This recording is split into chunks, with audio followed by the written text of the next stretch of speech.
A gente acompanhava a live semanal que o presidente Jair Bolsonaro faz nas redes sociais.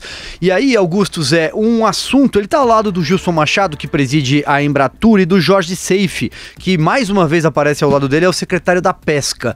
Mas entre um assunto e outro relacionado, evidentemente, a essas duas áreas, ele deu um recado claro ali aos governadores na questão da gasolina, a questão do aumento da gasolina. O que ele disse? Ele disse, olha, ao longo do ano, o preço da gasolina, segundo números da Petrobras, teve uma redução de 10%. No diesel, no litro do diesel, caiu 13%. Mas na bomba aí, no seu estado, né, nos estados, todos os estados da federação, na bomba a gasolina, o diesel não cai, não há essa redução. Então, como tem toda a questão do ICMS que envolve os governadores, ele deu ali uma cutucada, inclusive especialmente no governador do Rio de Janeiro, Wilson Witzel, né, com quem ele e o Witzel andaram trocando farpas nos últimos tempos, Augusto e Zé. E aí ele fez ali ele falou assim, olha, deve ser por isso que a água não melhora e coisa e tal, em referente aos problemas da água no Rio de Janeiro, mas deu ali uma alfinetada especialmente no Witzel. Augusto, você quer começar comentando? Ele não perde chance, né, nessas lives e alfinetar alguém. No caso, sobrou para o Witzel, né? É o alvo da vez. Ele fala também de assuntos que ele valoriza talvez mais do que quem está assistindo. Mas são importantes, sim, como por exemplo a redução, o combate à burocracia excessiva, né? Que é quase paralisante no Brasil em algumas áreas. Ele chama agora de revogaço, né? Esse decreto que extingue várias inutilidades aí que atravancam o andamento das coisas no Brasil. E ele tratou disso, é a segunda vez que ele trata de pesca, peixe. Ele tá querendo valorizar essa área. O ministro participou pela segunda vez em pouco tempo disso aí. Mas ele deixa de tratar o negócio da gasolina, como você falou, e ele deu uma alfinetada na Folha e deixou de falar de coisas que eu, se fosse presidente, o que não serei, não deixaria de falar, sabe? Redução dos juros, da taxa de juros Selic, essas coisas ele deve dizer de como é que está a situação das chuvas. Ali ele foi visitar e tal, porque é semanal essa live. Eu acho que ele se concentra mais nos assuntos que o incomodam no dia do que num balanço da semana, só isso. Zé Maria Trindade, o seu comentário. E sempre à vontade, hein? Absolutamente à vontade. Pois é, Augusto, a gente fala que desde a primeira live dele, né, dizendo que é um canal importantíssimo, novo, que será analisado no futuro. Eu chego a comparar com aquela agência de publicidade e relações públicas criada por Getúlio Vargas, né, que renovou, que mudou o conceito de comunicação entre o governo, entre o presidente da República e a população. É isso que o presidente está fazendo. Eu até duvidava da possibilidade de fazer isso todas as semanas. Zé, está se referindo ao DIP, o DIP, Departamento de Imprensa e Propaganda. O Departamento de Imprensa e Propaganda. E Relações Públicas, né? E Propaganda. Tem um R, não tem o DIP? DIP, DIP, Departamento de Imprensa e Propaganda. Lorival Fontes era o que dirigia. Isso, foi uma grande inovação. Foi. Uma grande inovação. Ele criou e fazia aquele Getúlio popular e tal. E agora é num conceito totalmente diferente, tecnológicos, né? Essa live onde ele fala o que ele quer, convida. É um novo tipo de comunicação. Isso será analisado no futuro. Pois bem, os assuntos tratados. Sobre a gasolina. Ele insiste. Eu achei que ele ia recuar. Não, ele insiste. Não dá todos os cálculos, todo mundo diz que isso é impossível. Isso dá 30 bilhões de reais. 30 bilhões. Se ele acabar com os impostos, a CID e o PIS/COFINS, se ele acabar com isso, o governo vai perder uma arrecadação de 27 ponto alguma coisa, 30 bilhões de reais, com base na arrecadação de 2019, ano passado. Além disso, ele vai estar incentivando uma área que ninguém está incentivando, que é a produção e o consumo de combustível fóssil, de produzir poluição, enfim. Ele poderia gastar esses bilhões no investimento em pesquisa de combustíveis novos, como até ele falou, né, geração de energia através do sol, né, energia solar e outros, né? Pois bem, esse é um assunto e ele insiste. Se ele insiste é porque tem dados de que realmente ele pode fazer. Ele garante, inclusive, que não é populismo. Nenhum governo aceitou, porque não pode aceitar. Os cofres públicos estaduais já estão amigos, já estão complicados, né?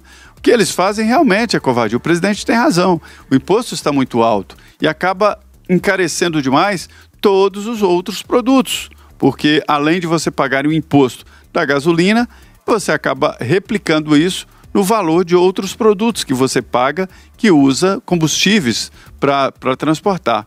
Então esse é um assunto, os combustíveis. Com relação ao Revogaço, é muito importante, porque tem um emaranhado, uma teia de decretos e de portarias e que não tem nenhuma função. Houve uma tentativa no Congresso de fazer uma concatenação de leis, junção de leis, e não foi feliz, sabe? Fizeram de meio ambiente, alguns e tal. E alguns desses decretos, eles se inviabilizam. Então, é importante, assim, que faça uma limpeza na área de lei. Por outro lado, também ele falou sobre o que mais? Sobre o governo Trump, né?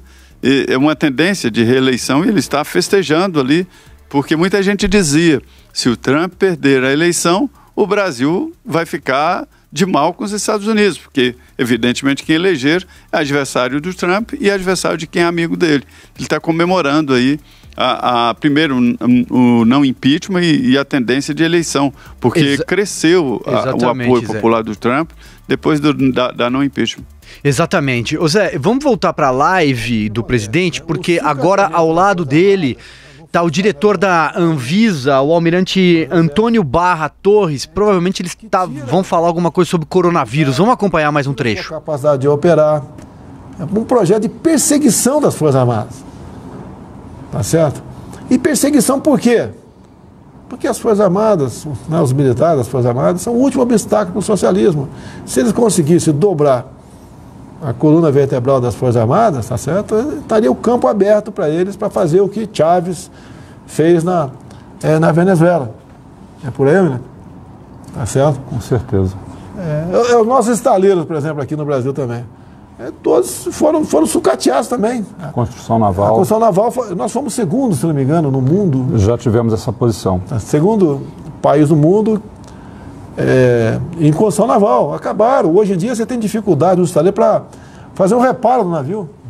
Temos em Itaguaí um complexo que realmente já chegou ao nível dos franceses, se eu não me engano. Exato. Tá? Mas é um exclusivo lá da Marinha. Os demais foram sucateados. A base de Itaguaí. A gente gostaria de todos os navios feitos no Brasil, não interessa se é de guerra ou não, fosse feito estaleiros brasileiros, mas não tem condições, pô. Acabaram, arrebentaram com isso. Então nós somos obrigados a procurar um mercado aí fora para fazer isso. Agora, uma força aérea chegar a esse ponto de não ter uma aeronave, porque não é buscar pessoal lá fora. Você precisar, por exemplo, botar ali, chegar lá na Brigada Paraquedista do Rio de Janeiro, botar 90 homens no avião e lançar em algum lugar. Você não tem. Você tem que pegar outras aeronaves, que também temos dificuldades, tem mais aeronaves pela quantidade, e chegou a esse ponto. Então nós decidimos aqui, junto com o grande conselheiro nosso, foi o ministro da Defesa, general Fernando, decidimos pegar 2 aviões, tá, que servem à presidência da República. Por que 2? Porque em caso de manutenção eu tenho como me movimentar para o mundo todo. Tá certo? Então resolvemos mandar para a China, depois de acertado com 3 outros países, tá? Um deles no meio do caminho, a Polônia, para que nós pudéssemos pousar lá.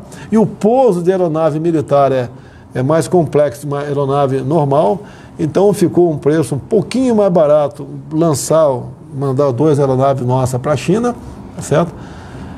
Talvez, como está, se tivermos apenas em torno de 40 brasileiros para trazer para cá, eu já autorizei, como sobraria em torno de 10 vagas, a trazer nacionais de outros países, né?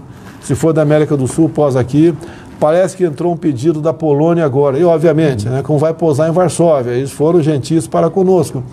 Eu já falei que se tiver e tem polonês lá, se quiserem retornar, vem e desembarca ali em Varsóvia e tudo bem. Agora, você, Barra, você está fazendo um trabalho teu. Estou vindo de lá. O pessoal muitas vezes não sabe o que a Anvisa faz, né? Não é todo mundo, tem muita gente que sabe. Você toma conta também de aeroportos. São 22,8% do produto interno bruto, que é regulado pela agência, presidente. E nesse trabalho há também essa questão do controle de portos, aeroportos e fronteiras nos aspectos sanitários. E aí tem uma ligação direta com a questão que estamos enfrentando agora do coronavírus. Cheguei agora lá de Anápolis. O pessoal chegando da China vai pousar em Anápolis. Até eu agradeço ao prefeito, que é uma base federal, sim, mas entramos em contato com ele, bem como com o governador Ronaldo Caiado, e foram excepcionais, vão colaborar no que for possível também na quarentena desses aproximadamente 40 brasileiros. E não são só 40 brasileiros, tem toda a tripulação da Força Aérea, oficiais de praças, tem também médico. Sim, tem uma equipe de 14 profissionais de saúde, 7 em cada aeronave. Tá. Esse pessoal todo vai ficar em quarentena, vão passar o carnaval, inclusive, lá na base de Anápolis. Qual o tempo total? Serão 18 dias pela orientação do Ministério da Saúde, que é o coordenador do grupo especial que o senhor instituiu por decreto para cuidar dessa questão, dessa crise. Por parte do governo federal, eu quero antecipadamente cumprimentar e elogiar os militares e civis brasileiros que estão nessa missão. Tá? Porque missão dada nas Forças Armadas é missão cumprida. Do pai dos civis aqui foi voluntariado. Perfeito. Tá certo? Então, e poderia acrescentar aí, não é, presidente, que acabamos de pousar justamente aqui em Brasília, vindos lá de Anápolis, e fomos lá por 2 grandes motivos, né? O primeiro era uma fase já de verificação das adequações que estão sendo feitas na base num ritmo muito acelerado, a ponto de realmente entregar as instalações completamente adequadas para receber os nossos cidadãos. As instalações estão dentro da base aérea. Perfeito, dentro da base aérea, e todos envolvidos, não é? Os militares da base da Força Aérea Brasileira, de todo o grupo que o senhor nomeou, os servidores civis. Então há uma grande mobilização para que nenhum detalhe seja deixado de lado. Então essa foi uma parte da nossa missão no dia de hoje. Mas havia uma outra, presidente. Chegou ao nosso conhecimento, e isso nos deixou bastante preocupados, que uma parcela da sociedade, talvez grande parte da sociedade de Anápolis, estava, com justa razão, receosa de que se tínhamos lá realmente condições de controlar e não haver risco de problema de disseminação dessa infecção, dessa questão do vírus. É uma preocupação natural do cidadão. Então estivemos lá em contato com a imprensa local, foi dada uma grande entrevista coletiva hoje, tirando todas as dúvidas e procurando passar à população de Anápolis o elevado nível de segurança que está sendo feito, que está sendo preparado lá na cidade. A nossa mensagem foi uma mensagem de confiança e basicamente dizendo o seguinte: se vai ter um lugar no Brasil muito difícil desse vírus se disseminar, essa cidade será Anápolis, porque toda a estrutura de segurança sanitária, todas as medidas estão sendo tomadas para acolher os nossos cidadãos, os brasileiros que estavam numa situação difícil na China e que agora voltam para o lar, voltam para casa e não vão ter apenas a quarentena. O que vi lá, eu posso testemunhar, vão ter acolhimento, carinho e atenção. Existem crianças pequenas, existem bebês, existem senhoras, enfim. Acredito que será um acolhimento muito digno, presidente, para essas pessoas que vão chegar, se Deus quiser, no nosso sábado agora. Além de outros... Muito bem, aí, portanto, um trecho da live do presidente Jair Bolsonaro. Ele está, nesse momento, ao lado do diretor da Anvisa, o almirante Antônio Barra Torres. Você que nos assiste pelo YouTube, também pelo Facebook, tem aí na sua tela ainda, simultaneamente aqui, algumas imagens. O presidente falava agora há pouco justamente sobre o resgate, entre aspas, vamos chamar assim, dos brasileiros que estão em Wuhan, na China, e as aeronaves da Força Aérea Brasileira seguiram para lá e trarão esse grupo para Anápolis, para a base militar de Anápolis, em Goiás. Também um dado que ele trouxe são que 14 membros médicos, profissionais de saúde estão nessas aeronaves para justamente dar todo o suporte a esses brasileiros que pretendem voltar e vão passar por um período de quarentena em Anápolis de 18 dias.